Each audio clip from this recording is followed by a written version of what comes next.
નમસ્કાર દર્શક મિત્રો, સત્યમેવ જયતે લાઈવ ન્યૂઝમાં આપનું સ્વાગત છે। વડોદરા મહાનગરપાલિકા દ્વારા આજરોજ વડોદરા વડીવાડી સારાભાઈ રોડ ખાતે આવેલા નેતાજી સુભાષચંદ્ર બોઝની જન્મજયંતિ નિમિત્તે તેઓની પ્રતિમાને વડોદરાના મેયર પિંકીબેન સોનીના વરદ હસ્તે પુષ્પાંજલિ અર્પણ કરવામાં આવી હતી। આ અવસરે દંડક શાસક પક્ષના મનોજ પટેલ, વોર્ડ નંબર 11ના કાઉન્સિલર સંગીતાબેન ચોકસી, વડોદરા શહેર કોંગ્રેસના પ્રમુખ ઋત્વિજ જોશી, કોંગ્રેસના વિપક્ષી નેતા અમીબેન રાવત, કાઉન્સિલર ચંદ્રકાંત શ્રીવાસ્તવ સહિત શહેરીજનોએ પુષ્પાંજલિ અર્પણ કરી હતી। मुझे खून दो, मैं तुम्हें आज़ादी दूंगा અને જય હિન્દ જેવા સૂત્રો આપનાર નેતાજી સુભાષચંદ્ર બોઝ, જે રાખમાંથી પણ રાષ્ટ્રનું સર્જન કરનાર મહાન વિભૂતિઓમાંના એક મહાન વિભૂતિ હતા। તેમનો જન્મ બંગાળના કટકમાં 1897માં થયો હતો।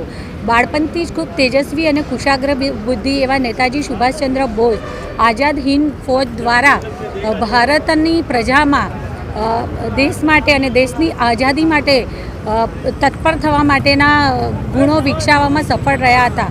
આઝાદીની લડત લડતા જ નાઇહોકો પાસેના એક વિસ્તારમાં એમનું વિમાન તૂટી પડતા તેઓ શહીદીને વહોર્યા હતા। આમ આઝાદી માટે લડત લડતા શહીદીને વહોરનાર પ્રથમ ભારતીય સ્વાતંત્ર્ય સેનાની હતા। નેતાજીના જીવનમાંથી એમની નિડરતા, સાહસિકતા અને પરાક્રમ જેવા ગુણો અપનાવશે આજના યુવાનો, તે જ ખરા અર્થમાં આપણા યુવાનોની नेताजी सुभाष चंद्र बोस ने साचा आत्मा श्रद्धा। सुभाष चंद्र बोस की आज जन्म जयंती है। उपलक्ष्य में आज कॉर्पोरेशन तरफ से जो कार्यक्रम थाय छे ए कार्यक्रमना भागरूपे एमने फुलार चढ़ावा माटे कॉर्पोरेशनना बधा चूंटायेला प्रतिनिधिओ अहींया हार चढ़ावा आवे छे। सवाल एटलो ज छे कि आज़ादीना लड़वैयाए पोतानुं सर्वोच्च न्योछावर कर दीधुं, पण कोई पब्लिसिटी नहीं करी। आज़ादी लड़वैया आ देशना माटे कंईक करी गया छे।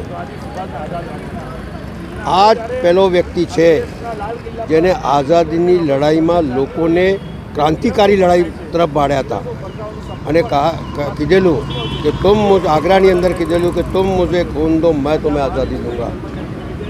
એ ક્રાંતિકારી શબ્દો અને સાથે સાથે આ દેશની આઝાદી માટે એક ફૌજ બનાવી, આઝાદ હિન્દ ફૌજ, અને સૌથી પહેલાં મહિલાઓની તાકાતને ઓળખી અને મહિલા વિંગ બનાવી, જેને ઝાંસી કી રાની તરીકે વિંગ બનાવી।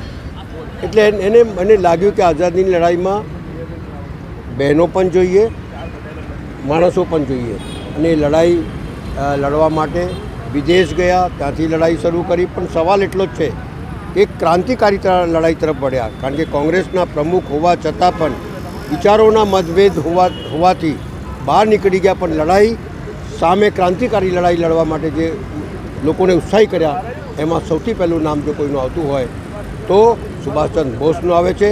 એમને નમન કરીએ છીએ।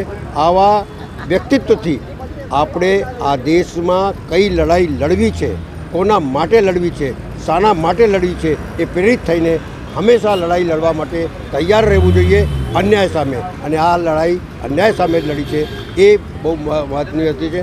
આજના દિવસે એમને યાદ કરતા એમને નમન કરું છું। રિપોર્ટર સની સિંધે, સત્યમેવ જયતે લાઈવ ન્યૂઝ, વડોદરા।